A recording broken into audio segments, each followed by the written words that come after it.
Hi കൂട്ടുകാരെ, പുതിയൊരു വീഡിയോയിലേക്ക് എല്ലാവർക്കും സ്വാഗതം.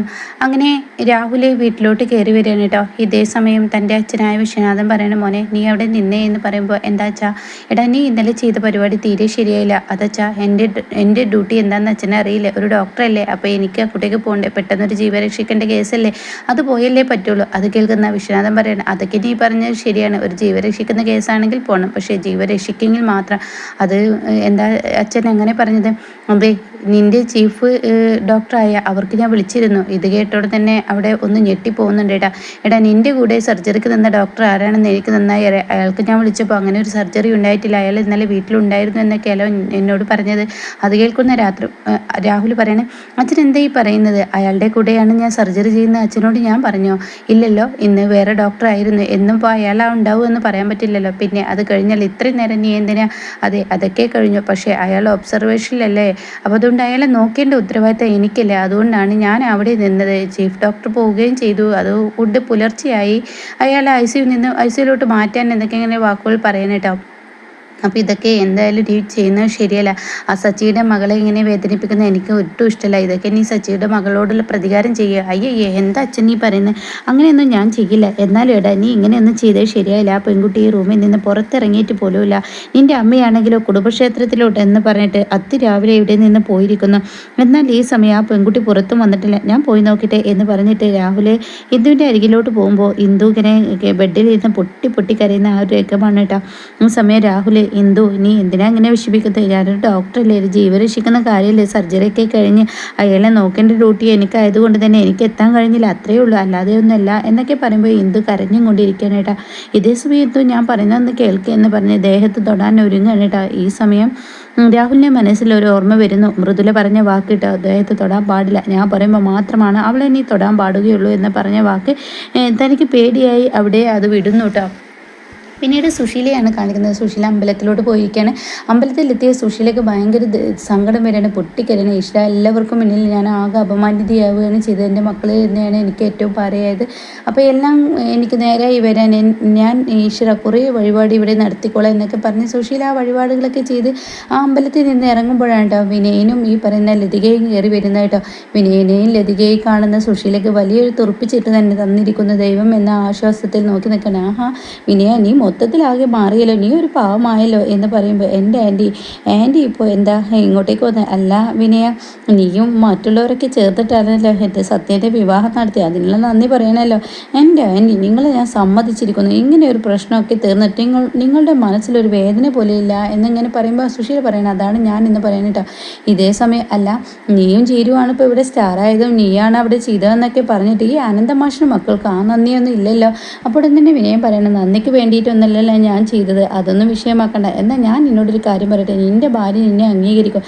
അപ്പോൾ അത് കേട്ടോടെ തന്നെ ലതിക പറയണേ, അവിടെ ആനന്ദമാഷിന് എല്ലാവർക്കും വിനയം ചെയ്ത പ്രവൃത്തിയോട് നന്ദിയുണ്ട്, പക്ഷേ നന്ദിയില്ലാത്തത് ചീരുവിന് മാത്രമാണ്. അവളെ കുറ്റം പറഞ്ഞിട്ടും കാര്യമില്ല, അവളോട് ചെയ്ത പ്രവൃത്തികൾ അങ്ങനെയാണെന്നൊക്കെ പറയുമ്പോൾ, എന്നാൽ ഞാനൊരു വഴിപാടിൻ്റെ പേര് പറയാതെ അങ്ങ് നീ ചെയ്യൂ എന്ന് പറയുമ്പോൾ വിനയം പറയാം, അയ്യോ ആൻറ്റി, ഇനി വഴിപാടിൻ്റെ പേരൊന്നും പറയണ്ട, അമ്മ തന്നെ ഒരു ചീട്ട് തന്നിട്ടുണ്ട്, ആ ചീട്ട് ഞാൻ പോയിട്ട് അതിനുള്ള കാര്യങ്ങളൊക്കെ ചെയ്തിട്ട് വരാം, അമ്മ എന്തായാലും ആ ശ്രീകോവിൻ്റെ അടുത്ത് നിൽക്കുക എന്ന് പറഞ്ഞിട്ട് വിനയൻ അങ്ങ് അകത്തോട്ട് പോകുമ്പോൾ ലതിക, എന്നാൽ ശരി ഞാൻ പോട്ടെ എന്ന് പറയണേ. അപ്പോൾ ഉടൻ തന്നെ ലതികയെ തിരികെ വിളിക്കാനായിട്ട് സുശീല, എൻ്റെ ലതിക, നീ ഒന്ന് അവിടെ നിന്ന് ഞാനൊരു കാര്യം നിന്നോട് പറയട്ടെ. എന്താ സുശീലെ? അതെ, ഈ അനന്തമാഷിൻ്റെ മക്കൾക്ക് ആർക്കും തന്നെ നന്ദിയില്ലാത്ത കൂട്ടങ്ങളാണ്, ഒക്കെ മഹാവെടക്ക് പെൺകുട്ടികളാണ്. അവർക്ക് ആർക്കും ആണുങ്ങളെ വാഴില്ല, ഭർത്താക്കന്മാരെ വാഴില്ല, അതെനിക്ക് നന്നായി അറിയാം. അത് കേൾക്കുന്ന ലതിക, സുശീല ആ പറയുന്നതിലൊരു കാര്യമുണ്ടെന്ന് എനിക്കും എൻ്റെ മനസ്സിൽ പലപ്പോഴും തോന്നിയിട്ടുണ്ട്.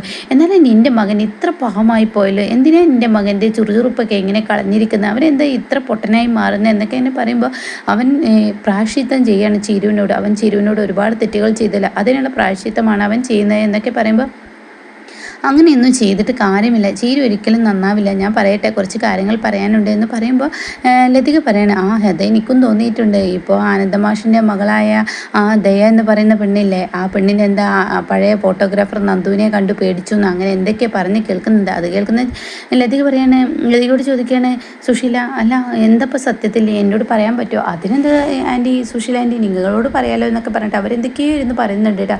അപ്പോഴാണ് അർച്ചനയുടെയൊക്കെ ഉള്ള കാര്യങ്ങളൊക്കെ ചെയ്ത് വിനയം സോനയും വരുന്നു. ആഹാ, ആൻറ്റിയും വല്ലാത്തൊരു സംഭവം തന്നെ. ആൻറ്റി ഇത്ര പെട്ടെന്ന് ഉഷാറായി. ഞാൻ വിചാരിച്ച് ഇന്നലത്തെ അപമാനം താങ്ങാതാവാതെ ആൻറ്റി തളർന്നിട്ടുണ്ടാവുന്നു. അപ്പോൾ ഇത് കേട്ട ഉടനെ തന്നെ, എടാ ഞങ്ങൾ പെണ്ണുങ്ങൾ എങ്ങനെയാണ് അമ്പലത്തിലോട്ട് വിഷമം പറയാൻ വന്നെങ്കിലും കൂടി ആരെങ്കിലൊക്കെ കണ്ടു കഴിഞ്ഞാൽ ഇങ്ങനെ കുശലം പറഞ്ഞാൽ മനസ്സിനൊരു സന്തോഷമാണ്, അതിനാണ് അമ്പലത്തിലോട്ടുള്ള ഈ വരവ് എന്നൊക്കെ പറയുന്നു കേട്ടോ. അങ്ങനെ സുശീലയ്ക്ക് കിട്ടാനുള്ളത് കിട്ടിയിരിക്കുന്നു. എന്നാൽ ഈ സഭയിൽ ലതിക പോകുന്ന വഴിക്ക് വിനയം കേൾക്കാതെ പറയുന്നുണ്ട്, ഞാൻ ഈ പറഞ്ഞതൊന്നും എൻ്റെ വിനയൻ പോലും അറിയരുത്, നിങ്ങൾ നിങ്ങളുടെ മനസ്സിൽ വെച്ചാൽ മതി എന്ന് പറയുമ്പോൾ, എനിക്കറിയാം, ഞാൻ ഇതിനെ മനസ്സിൽ തന്നെ വെക്കുകയുള്ളൂ എന്ന് പറയാൻ കേട്ടോ.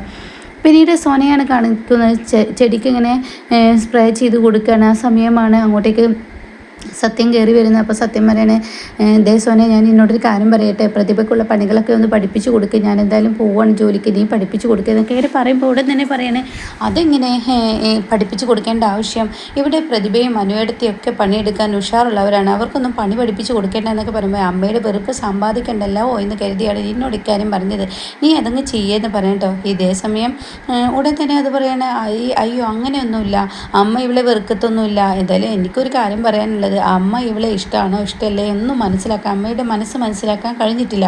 അതുകൊണ്ട് സത്യേട്ടൻ 2-3 ദിവസം ഇവിടെ ഉണ്ടാവുന്നത് നല്ലതാണ്. കാരണം സത്യേട്ടൻ ഇവിടെ നിന്നാൽ മാത്രമാണ് അമ്മ എങ്ങനെ എന്നുള്ളത് മനസ്സിലാക്കാൻ കഴിയുള്ളൂ. ഇനി അനുചേച്ചിയെ വെറുത്ത പോലെ ഇവളെ വെറുത്ത് കഴിഞ്ഞാൽ പിന്നെ പിടിച്ചേ കിട്ടില്ല. അതുകൊണ്ട് സത്യേട്ടൻ ഇവിടെ ഉണ്ടാവുകയാണെങ്കിൽ അമ്മ ഇവളോട് ചൂടാവുകയൊന്നും ചെയ്യില്ല. അതുകൊണ്ട് കടയിൽ പോകട്ടെ, ശ്യാമേട്ടൻ പോയിട്ടുണ്ടല്ലോ 3 ദിവസം ഇവിടെ നിൽക്കുന്നൊക്കെ ഇങ്ങനെ പറയുമ്പോൾ ഇപ്പോൾ തൽക്കാലം അമ്മ ഇവിടെ ഇല്ലല്ലോ, അതുകൊണ്ട് തൽക്കാലം കടയിലൊന്ന് പോട്ടെ, അമ്മ വന്നാൽ ഉടൻ തന്നെ എന്നെ വിളിക്കുക, ഞാൻ തിരികെ വരാമെന്ന് പറഞ്ഞ് സത്യം പോകാതിരുങ്ങുമ്പോഴാണ് പ്രതിഭയുടെ അച്ഛനും അമ്മയും ഓട്ടോയിൽ വന്ന് ഇറങ്ങുന്നത് കേട്ടോ.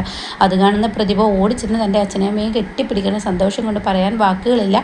ഇതേ സമയം സത്യൻ അത് കാണുമ്പോൾ ഒരുപാട് ഉന്മേഷം വരികയാണ്, ഉഷാറാവുകയാണ്. സത്യം പറയാൻ, ആൻറ്റിയോ അങ്കിളൊക്കെ വന്നല്ലോ, വയ്യാത്ത കാലം വെച്ച് ആൻറ്റിയൊക്കെ എത്തിയല്ലോ എന്നൊക്കെ പറഞ്ഞിട്ട് ആൻറ്റി അകത്തോട്ട് സ്വീകരിക്കുകയാണ് കേട്ടോ. അങ്ങനെ ആൻറ്റി ഈ അകത്തോട്ട് സ്വീകരിക്കുമ്പോൾ പ്രതിഭ ഇങ്ങനെ അച്ഛനമ്മമാരോട് സംസാരിക്കുന്ന സമയത്ത് സത്യനാണെങ്കിൽ സോനയെ അടുക്കളയിലോട്ട് വിളിച്ചു കൊണ്ടുപോയിട്ട്, എടി ഇവിടെ എന്താ കഴിക്കാനുള്ളത്, പ്രത്യേകിച്ച് എന്തെങ്കിലും ഉണ്ടോ, അവർക്കൊക്കെ എന്തെങ്കിലും കൊടുക്കട്ടെ എന്നൊക്കെ പറയുമ്പോൾ, ആഹാ ഇത് കൊള്ളാലോ, പെണ്ണിനെയൊക്കെ കൂടുതൽ ഉഷാറ് ഇപ്പോൾ ഇവിടെ സത്യേട്ടനാണല്ലോ, ഒന്ന് പോടി, ഇനിയോട് ചോദിച്ചതിന് മറുപടി പറ എന്ന് പറഞ്ഞു ഉടനെ സോന പറയുന്നത്, ഇതെൻ്റെ സാമ്രാജ്യമാണ്, എൻ്റെ സാമ്രാജ്യത്തിൽ ഞാൻ ചെയ്തോളാം, എൻ്റെ സത്യേട്ടൻ അങ്ങ് പോയിക്കോ എന്ന് പറയുന്നത് കേട്ടോ. അങ്ങനെ സത്യൻ അങ്ങ് പോവുക. പിന്നീട് അവർ ഭക്ഷണമൊക്കെ കഴിച്ചതിന് ശേഷം അവിടെ നിന്ന് ഇറങ്ങുകയാണ്. അപ്പോൾ ഈ സമയം എന്തായാലും ഒരുപാട് സന്തോഷമായി, സുശീലയെ ഒന്ന് കാണണം എന്നൊക്കെ ഞാൻ മനസ്സുകൊണ്ട് ആഗ്രഹിച്ചായിരുന്നു, പക്ഷേ സുശീലയെ കാണാൻ പറ്റിയില്ല എന്ന് പറയുമ്പോൾ പ്രതിഭ പറയുന്നത്, സത്യേട്ടൻ നാളെ എൻ്റെ അമ്മയും അച്ഛനും ഇങ്ങോട്ടേക്ക് തിരികെ വരും, അപ്പോൾ സത്യേട്ടൻ ഒന്ന് ചോദിച്ച് നോക്കുമോ, ഈ പറയുന്ന സുശീല എൻ്റെ ഇവിടെ ഉണ്ടാവുമെന്ന്, അമ്മ ഇവിടെ ഉണ്ടാവുമെന്ന് എന്ന് ചോദിച്ച് നോക്കുമോ. അപ്പോൾ അത് കേട്ട ഉടൻ തന്നെ അവിടെ പ്രതിഭയുടെ അമ്മ പറയണേ, സോനെ എൻ്റെ മോളെ സുശീല അംഗീകരിച്ചിട്ടുണ്ടോ, ഇഷ്ടപ്പെട്ടിട്ടുണ്ടോ എന്നൊക്കെ ചോദിക്കുമ്പോൾ എന്താണ് ഇപ്പോൾ പറയേണ്ടതെന്ന് അറിയില്ല, സുധനങ്ങളുടെ മകളാണല്ലോ, പിന്നെ ആദ്യം പ്രതിഭയാണല്ലോ അമ്മ ആലോചിച്ചത്, അതുകൊണ്ട് തന്നെ വലിയ വെറുപ്പൊന്നും അമ്മയ്ക്കില്ല, എന്തായാലും വലിയ കുഴപ്പമൊന്നുമില്ല എന്നൊക്കെ ഇങ്ങനെ പറയണേട്ടാ. അപ്പോൾ ഇത് കേൾക്കുന്ന സുധൻ പറയണ, സുശീലയെ എനിക്ക് നന്നായി അറിയാം, സുശീല എൻ്റെ മകളെ ആലോചിച്ചാണല്ലോ, അതിനിടക്കാണല്ലോ സത്യൻ്റെ കല്യാണം ഈ സച്ചിയുമായി ഉണ്ടത്, അതേതൊരു മനുഷ്യനും മാറി മറിയുന്ന ഒരു കാര്യമാണ്. പിന്നീട് അത് തിരികെ വന്നപ്പോൾ എൻ്റെ മകളെ അംഗീകരിക്കാൻ സുശീല തയ്യാറായി. എന്തായാലും സുശീലയും കണ്ട് സംസാരിച്ച് കഴിഞ്ഞാൽ സുശീലയുടെ മനസ്സൊക്കെ ഒന്ന് ക്ലിയർ ആവും, അതെനിക്ക് ഉറപ്പുണ്ട് എന്നൊക്കെ ഇങ്ങനെ പറയുമ്പോൾ പ്രതിഭ പറയണേ, അച്ഛാ അമ്മേ നാളെ വരുമ്പോൾ എൻ്റെ സ്വർണ്ണാഭരണങ്ങൾ കൊണ്ടുവരില്ലേ. അത് കേട്ടോടുന്നതിനോടുകൂടി ഞെട്ടിപ്പോകണേട്ടോ. ഈശ്വര ഇവർ എന്തായി പറയുന്നത്, എൻ്റെ സ്വർണ്ണാഭരണങ്ങൾ കൊണ്ടുവരില്ലേ എന്ന് ആ ചോദ്യം ശരിക്കും ഞെട്ടിപ്പോകണേട്ടാ. അപ്പോൾ ഉടൻ തന്നെ എന്താ പ്രതിഭ നീ കാണിക്കുന്നത് എന്ന് പറഞ്ഞിട്ട് സത്യനും സോനയെ അങ്ങ് ചൂടാവണേട്ടാ. ഇത് കേട്ട ഉടൻ തന്നെ പറയാനുള്ളത് പറയണം. ഒരു പെൺകുട്ടിയെ കല്യാണം കഴിച്ചു വിടുമ്പോൾ ഒരു അച്ഛനമ്മമാർ ചെയ്യേണ്ട കടബാധ്യതകളുണ്ട്, അതെൻ്റെ അമ്മ ചെയ്തിട്ടുണ്ട്, എൻ്റെ അച്ഛനും ചെയ്തിട്ടുണ്ട്. പക്ഷേ ആ സ്വർണ്ണം നിങ്ങൾ എന്താ അങ്ങോട്ടേക്ക് കൊണ്ടുവരാതിരുന്നത്? അത് കേട്ട ഉടൻ തന്നെ സ്വർണം കൊണ്ടുവരാതിരുന്നത് ഒന്നുകൊണ്ടല്ല, സ്വർണം മോളെ എനിക്ക് നിന്നെ കാണണം എന്നുള്ള ആ ആഗ്രഹം മനസ്സിലുള്ളത് കൊണ്ട് തന്നെ സ്വർണ്ണത്തെക്കുറിച്ച് മറന്നതാണ്, നാളെ വരുമ്പോൾ കൊണ്ടുവരാം. അപ്പോൾ അവരുടെ മുഖമൊക്കെ ആകെ മാറി വരുന്നുണ്ട് കേട്ടോ. അങ്ങനെ അവർ പറയണ പോലെ ഒരിക്കലും അച്ഛൻ അതൊന്നും ചെയ്തിട്ടില്ല, എൻ്റെ മോളുടെ സ്വർണ്ണം അങ്ങോട്ടേക്ക് തന്നെ കൊണ്ടുവരും പറഞ്ഞിട്ട് അവർ പോവാണ്. നമ്മൾ ശരിയെന്നൊക്കെ പറയുമ്പോൾ പ്രതിഭയുടെ കണ്ണ് നിറയാണ് കേട്ടോ. അങ്ങനെ പ്രതിഭ കരയുന്നത് കാണുമ്പോൾ സത്യം പറയണ, നീ എന്തിനാ ഞങ്ങളുടെ മുന്നിൽ വെച്ച് സ്വർണ്ണം ചോദിച്ചതെന്ന് പറയുമ്പോൾ, ഒന്നുമല്ല, എൻ്റെ അച്ഛനോട് അമ്മയോട് സ്നേഹമില്ലാത്തത് കൊണ്ടൊന്നുമല്ല, അച്ഛന് ഒരുപാട് കടബാധ്യതകളുണ്ട്. പിന്നെ ഒരു പെണ്ണ് വന്നു കയറിയ വീട്ടിൽ ഒരു സ്വർണ്ണവും ഇല്ലാതെ നിന്ന് കഴിഞ്ഞാൽ അവൾക്ക് യാതൊരു വിലയും നിലയും കിട്ടില്ല, അതുകൊണ്ടാണ് ഞാനിത് ചോദിച്ചത്, ഒന്നും തോന്നണ്ട എന്ന് പറഞ്ഞിട്ട് സത്യൻ്റെ മുന്നിൽ റൂമിൽ വെച്ച് അങ്ങ് കരഞ്ഞു പോകുമ്പോൾ സത്യന് വലിയ സങ്കടമാവണം കേട്ടോ. എന്നാൽ ഈ സമയം സുശീലയാണ് കാണിക്കുന്നത് മാഷിൻ്റെ വീട്ടിൽ ചെന്നിരിക്കുകയാണ്. ആകെ ഒച്ചയും വിളയും കൂട്ടും കൊണ്ടിരിക്കുകയാണ്. എന്നിട്ട് എടാ ഇന്ദ്ര ഇറങ്ങി വേടാ എന്നിങ്ങനെ ദേഷ്യത്തോടു കൂടി പറയുമ്പോൾ ഉടൻ തന്നെ അവിടെ ആരാണ്, എന്താ സുശീല ഇവിടെ എന്നൊക്കെ പറഞ്ഞ് അമ്പിളിയും ചീരുമൊക്കെ ഇറങ്ങി വരികയാണ്. എന്താ സുശീല ഇവിടെ, എൻ്റെ മകൻ എവിടെ, എൻ്റെ മകനെ നിങ്ങളിവിടെ അടച്ചുകൂട്ടി ഒളിപ്പിച്ച് വെക്കാമെന്ന് കരുതിയിട്ടുണ്ടെങ്കിൽ ഒരിക്കലും നടക്കില്ല. സുശീലയുടെ മകനെ അങ്ങനെ ആർക്കും ഒളിപ്പിച്ച് വെക്കാൻ കഴിയില്ല എന്നൊക്കെ പറയുമ്പോൾ അതേ സുശീല, നിങ്ങളുടെ മകൻ ഇവിടെ ഇല്ല, എവിടെയാണെങ്കിലും നിങ്ങൾ ഒളിപ്പിച്ച് വെച്ചിരിക്കുകയല്ലേ, നിങ്ങൾക്കറിയാലോ, മര്യാദക്ക് സത്യം തുറന്ന് പറഞ്ഞു എന്നൊക്കെ പറഞ്ഞിട്ട് അകത്തോട്ട് ഇടിച്ച് കയറുമ്പോൾ അവിടെ അമ്പിളി പറയണത് എന്താ വെച്ചാൽ നോക്കി നിൽക്കുന്ന, അവർ പോയി തരട്ടെ, അവരുടെ ഭ്രാന്ത് അവരങ്ങ് തീർക്കട്ടെ എന്ന് പറഞ്ഞിട്ട് ദയയുടെ റൂമിലോട്ട് ഇടിച്ച് കയറാനായിട്ടാ. അതിലങ്ങ് തുറന്നതും ദയ അങ്ങ് ഞെട്ടിപ്പോവാനായിട്ടാ. എന്താ നിങ്ങൾ ഇവിടെ എന്ന് ചോദിക്കുമ്പോൾ ഞാൻ എൻ്റെ മകനെ തിരഞ്ഞാൽ, നിങ്ങളുടെ മകൻ ഈ റൂമിലില്ലെന്ന് മനസ്സിലായില്ലേ, പിന്നെ എന്താ എന്ന് പറഞ്ഞിട്ട് വീണ്ടും തിരയുമ്പോൾ അല്ല എൻ്റെ മകൻ എവിടെയെന്ന് നിങ്ങൾക്കറിയാലോ. അപ്പോൾ ദയ പറയാൻ നിങ്ങളോടല്ലേ പറഞ്ഞത് ഈ റൂമിൽ നിങ്ങളുടെ മകനില്ല എന്ന്, പിന്നെ എന്തിനാണ് നിങ്ങൾ ഇവിടെ നിൽക്കുന്നത്, നിങ്ങളൊന്ന് പോകുന്നുണ്ടോ, ഒച്ചയും വെള്ളം കൂട്ടിയിട്ട്, ഇവർക്കെന്താ ഭ്രാന്താണ്, ഭ്രാന്തിന് എന്നെക്കാടി, അതുകൊണ്ടല്ലേ നീ റൂമിൽ അടച്ചിട്ടിരിക്കുന്നത്, നീ ആ നന്ദുവിനെ കണ്ട ആ പേടിയല്ലേ എന്നൊക്കെ അങ്ങനെ പറയുമ്പോൾ ദയക്ക് ദേഷ്യം പിടിച്ച് അവിടെ ഇരിക്കുന്ന ഫ്ലവർ എടുത്ത് എറിയുമ്പോഴേക്കും സുശീല ഓടട്ടോ ഈശ്വര, മേശപ്പുറത്തുള്ള വെള്ളം ഇങ്ങനെ നിർത്താതെ കുടിച്ചും കൊണ്ടിരിക്കാനായിട്ടാ. അപ്പോൾ ഈ വെള്ളം ഇങ്ങനെ കുടിക്കുന്ന സമയത്ത് ശരിക്കും സുശീല അങ്ങനെ പേടിച്ച് വിറക്കുന്നുണ്ട് കേട്ടോ. അപ്പോഴേക്കും അമ്പിളിയും ചിരി ഓടി വരികയാണ്.